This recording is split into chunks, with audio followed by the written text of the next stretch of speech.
Hello BookTube.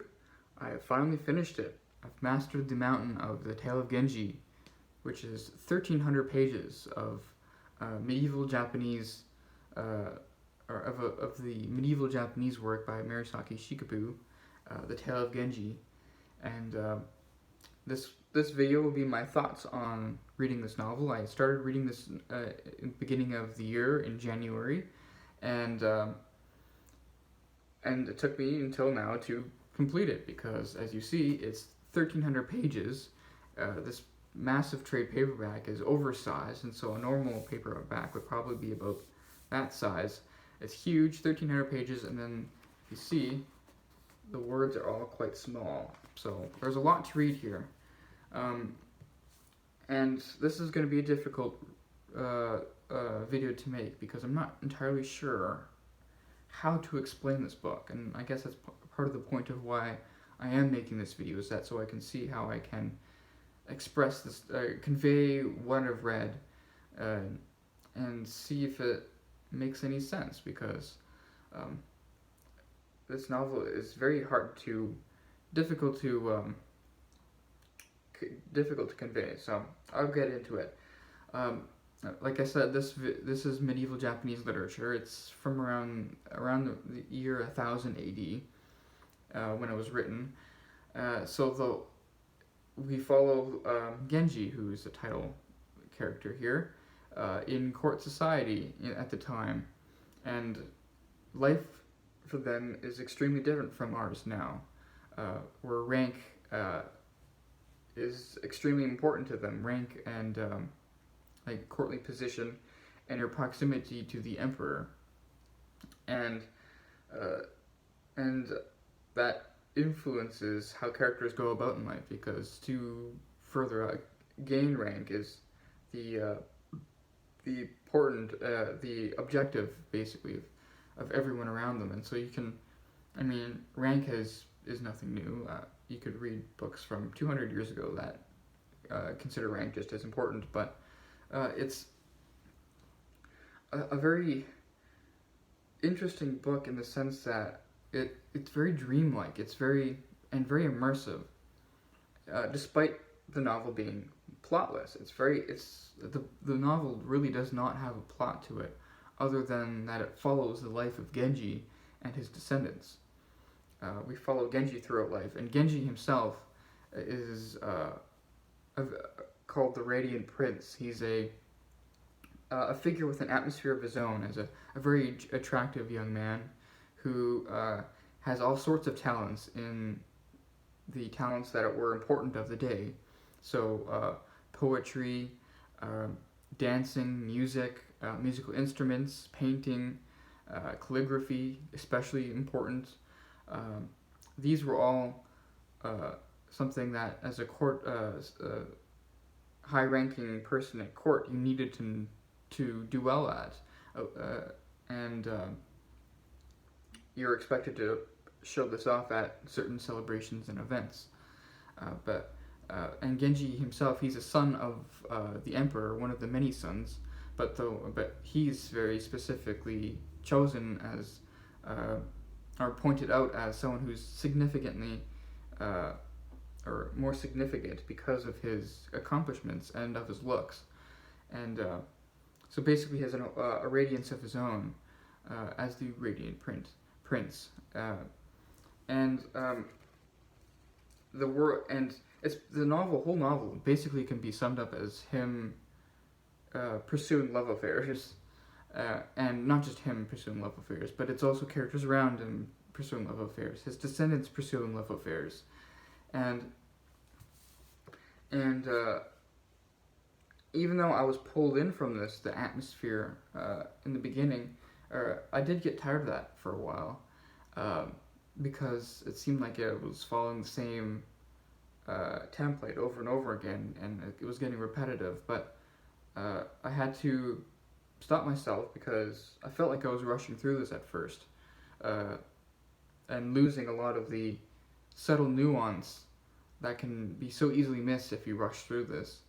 And I just let myself bask into the work, and I enjoyed it a lot more because of that, taking it a lot slower. So even though I finished this in a month, which for me is quite the accomplishment, because I started it on the 5th of January and then I finished it on the 5th of February. It feels like quite an accomplishment because of how long it is.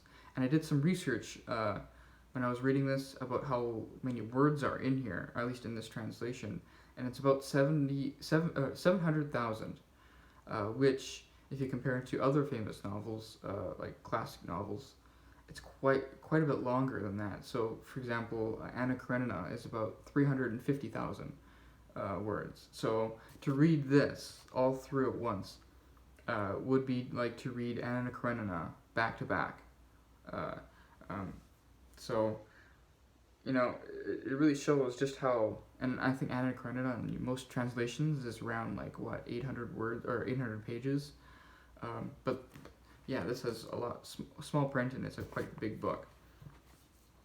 But yeah, the world is so dreamlike because it's separated from the nitty gritty of everyday life. So, for example, the peasants are only hinted at, and usually in unfavorable light because they're rustic. They're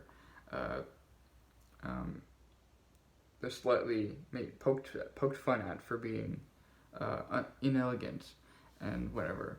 So, but there's also not a whole lot of, there's no violence in this book.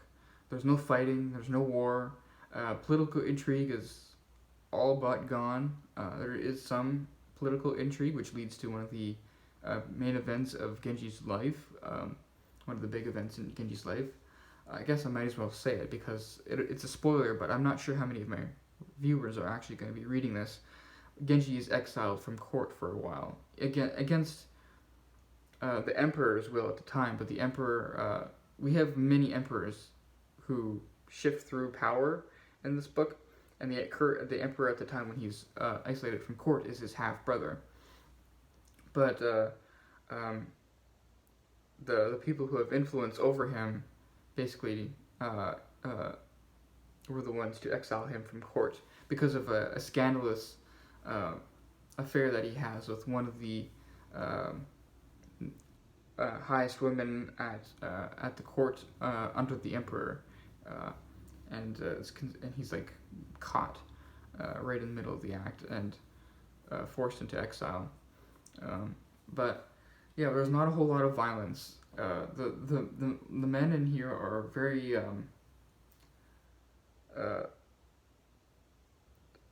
I don't want to say feminized because it sounds degrading, because it's not. They're not emasculated, but they're quite effeminized or whatever, however the word would be. That I don't mean it to be in an offensive way, because it's very beautiful how she does it. Where the men here wear perfumed robes and they go about enchanting women and calling on women and writing emotional letters and breaking down and weeping and observing the cherry blossoms and playing musical instruments and reflecting on the sadness of life and of the fleeting nature of life and grieving of people that they loved and of lovers who reject them and all that. And it's really quite remarkable.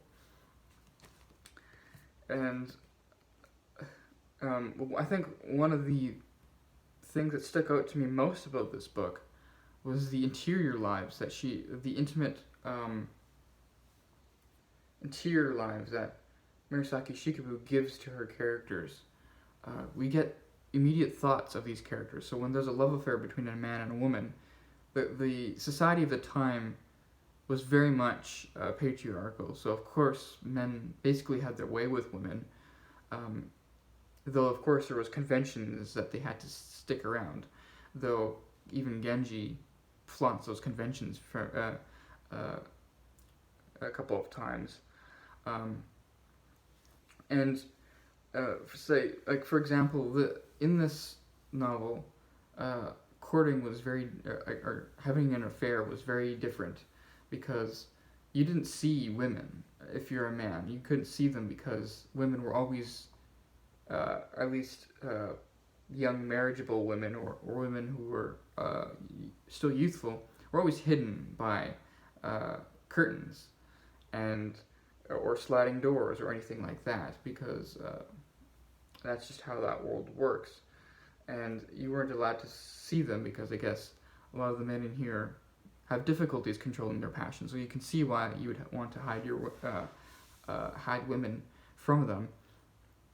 And so the only way to communicate and to elicit attraction was through your skills as a letter writer, and as a skill as your calligraphy when writing your letters, and your poetry, which is always included in a letter to convey your feelings, and also your musical ability, and also your ability to speak. If a woman so much as allowed a man to come within a distance of which they could actually speak through a curtain or through a sliding door, because even to allow a man that close was to allow vulnerability, because there's not much separating him from barging into your own room, and that happens quite a bit in here, and it's very much, it is a dreamlike world, but a dream that includes suffering and grief and powerful feelings of passion and beauty and of disappointment. It's a very striking book because of that. Murasaki Shikabo even goes out of her way to avoid or doesn't even pursue situations of inherent drama, and passes over them for the more human drama that she wants to tell.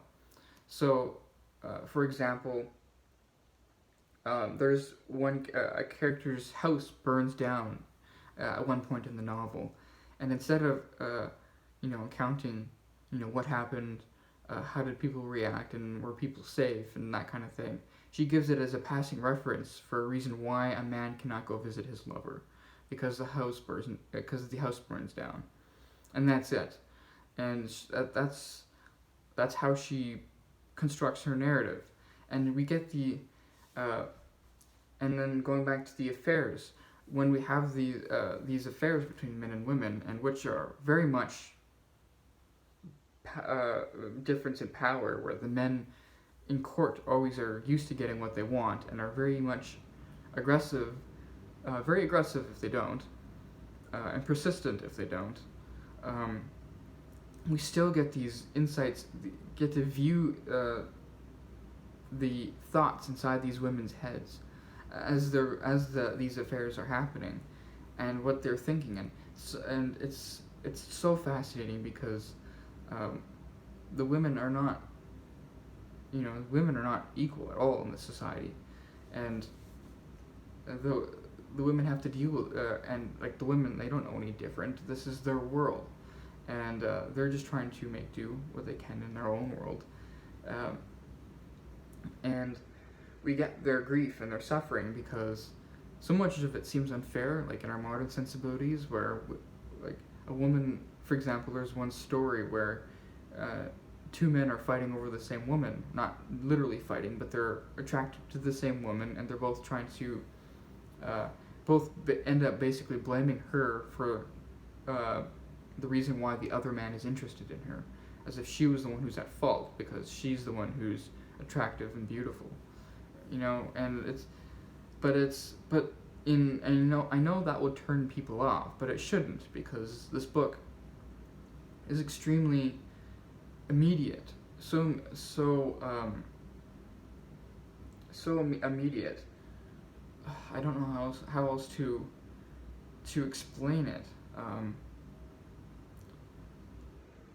because the events of this book are so humane, and so like you'll know and understand the emotions that these people go through. You'll feel connected to them, despite the extremely strange setting, the extremely strange social norms and values, and the very different religious customs.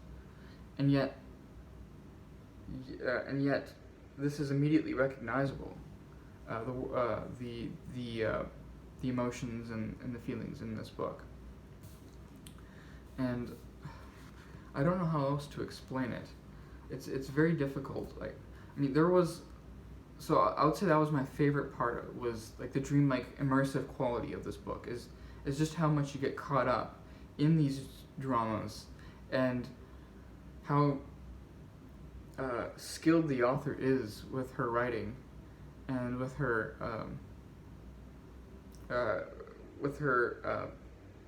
playing between the characters, because every character is a real character despite the names. There's so many characters in this book, and they all have their own distinctiveness, and yet they don't always have personal names to them, which is so interesting. Because, and you know, I'm struggling to convey exactly how this novel was so effective, but even then, I would say I liked it, but I did not love it. Even though at times I was fed up with some of the repetition in this book, the repetition did sometimes, it was annoying, but yet there was a purpose to it, because the repetition was not always between the same characters, and they always show the distinctiveness between characters, but also how different generations don't seem to learn from other generations too, and they always fall into the same, or they seem to fall into the similar traps as the generations before them, to different consequences, consequences that are very personal and immediate to the people themselves and those around them. I don't know what else I can say about this. I'm not very eloquent in my ability to parse out what this novel actually is, and how it conveys its power. Because power is very quiet. It's very it's easy to miss if you're rushing through it, and I was close on missing a lot of that in say the first in my first, like, halfway through the book, or I was trying to rush through this. I wanted to finish this in January, but then there came a time where I had to just stop and say, like, this is becoming a chore, and I don't want it to. I want to enjoy this book, and be immersed in it again, just like I was in the beginning. So I had to stop myself from reading it too fast, and then just take my time and let it wash over me, and I did that. And while I can't say I love this book, and I can't say exactly how this book is so appealing, I can confidently say that I did enjoy this book, and that I would be interested in reading it again in another translation, because the world is so compelling. I love the beautiful human moments in this that accompany this work are so glorious, and I've seen people online compare it to Proust in a way, where you're kind of just immersed in this world that just slowly moves along, and I would say that's accurate in a way, and though of course the worlds are very different, but the idea of immersion, I think, is the main appeal of this book. Is where if you want to be immersed in this world, immersed in the characters, that is the main appeal of this book. Though I find it, like, I don't think I could recommend this book to anyone, because this world is so different from what you would normally read. Like, if you read contemporary literary fiction or whatever, like, I can see this book having no appeal, because it doesn't have the plot. It doesn't have the